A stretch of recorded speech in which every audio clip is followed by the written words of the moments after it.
আগামীকাল বেলা 2:30টায় তার জানাজা নামাজ সম্পন্ন করে বেলা 2:30টায় প্রধান উপদেষ্টা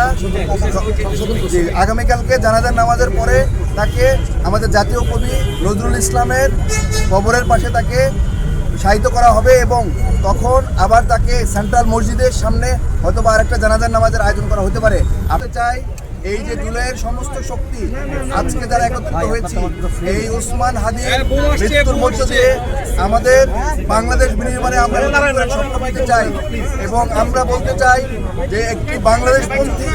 নতুন একটি রাজনৈতিক বন্দোবস্ত থেকে আমরা যেতে চাই এবং বলতে চাই যারা বিভিন্ন পক্ষ স্যাবোটাইজ করে বাংলাদেশকে অস্থিতিশীল করার চেষ্টা করছে তাদের উদ্দেশ্যে বলতে চাই যে আপনারা ষড়যন্ত্রকে রুখিয়ে দিয়ে বাংলাদেশের আপামর ছাত্র জনতা আমাদের শরীফ ওসমান হাদি ভাইয়ের রক্তের বিনিময়ে একটি নতুন বাংলাদেশ বিনির্মাণের শপথ নিয়েছে এবং আগামীকাল বেলা 2:30টায় তার জানাজা নামাজ সম্পন্ন করে বেলা 2:30টায় প্রধান উপদেষ্টা আগামীকালকে জানাজার নামাজের পরে তাকে আমাদের জাতীয় কবি নজরুল ইসলামের কবরের পাশে তাকে শায়িত করা হবে এবং তখন আবার তাকে সেন্ট্রাল মসজিদের সামনে হয়তো বা আরেকটা জানাজার নামাজের আয়োজন করা হতে পারে। আপনারা সবাই আমাদের যে সংসদ ভবনের পাশে মানিক ভাই অ্যাভিনিউতে যে বিশেষ জানাজার ব্যবস্থা করা হয়েছে সেখানে সবাইকে উপস্থিত থাকার জন্য অনুরোধ করছি এবং সেই সাথে দেশবাসীর কাছে অত্যন্ত বিনীতভাবে অনুরোধ করছি আপনারা শান্তভাবে শহীদ ওসমান হাদি ভাইয়ের রক্তের যে শপথ নিয়েছেন আপনারা সুশৃঙ্খলভাবে আমাদের দাবি আদায়ের জন্য মাঠে থাকবেন। কেউ যাতে কোনো ধরনের কোনো স্যাবোটাইজ করে আমাদের ঐক্য বিনষ্ট না করতে পারে এবং কোনো ধরনের রাষ্ট্রীয় প্রতিষ্ঠান কোনো ধরনের কোনো সংবাদ মাধ্যম কোনো ধরনের টিভি চ্যানেল বা কোনো ধরনের কোনো প্রতিষ্ঠানে যাতে আক্রমণ না করে সে ব্যাপারে আমরা সবাই যথাসাধ্য চেষ্টা করব এবং আপনাদেরকে বলতে চাই যে নতুন একটি রাজনৈতিক বন্দোবস্তর জন্য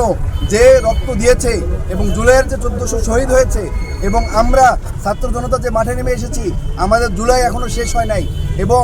আমরা একটি নতুন গণতান্ত্রিক পন্থায় নতুন একটি সরকার গঠনের মাধ্যমে আমরা এই বাংলাদেশপন্থী একটি রাজনৈতিক বন্দোবস্ত দেখতে চাই যারা শুধুমাত্র বাংলাদেশের অধিকার নিয়ে কাজ করবে বাংলাদেশের জনমানুষের অধিকার নিয়ে কাজ করবে বলে আমরা মনে করি। আপনাদের সবাইকে ধন্যবাদ। আমরা পরবর্তীতে আবার যদি কোনো আপডেট থাকে আপনাদেরকে জানাবো।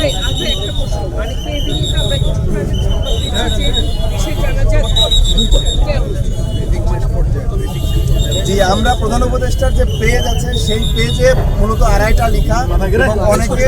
সংশোধন করে আবার 2টায় বলছে আসলে আমরা জানতে পারবো তবে বাদ জোহর বলাটাই শ্রেয় জোহরের একটাই নামাজ হবে তারপরে বাদ জোহরে আমরা সবাই মিলে সমবেত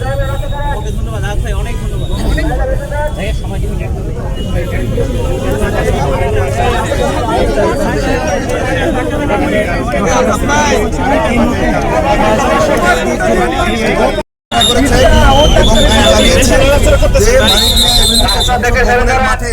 বিশেষ একটি ব্যবস্থা করা হয়েছে জানাজায় অংশগ্রহণ করবেন তারা সবাই যেন কোনো ভারী ব্যাগ বা ভারী কোনো জিনিসপত্র না নিয়ে আসেন সে ব্যাপারে আহ্বান জানিয়েছে। আমরা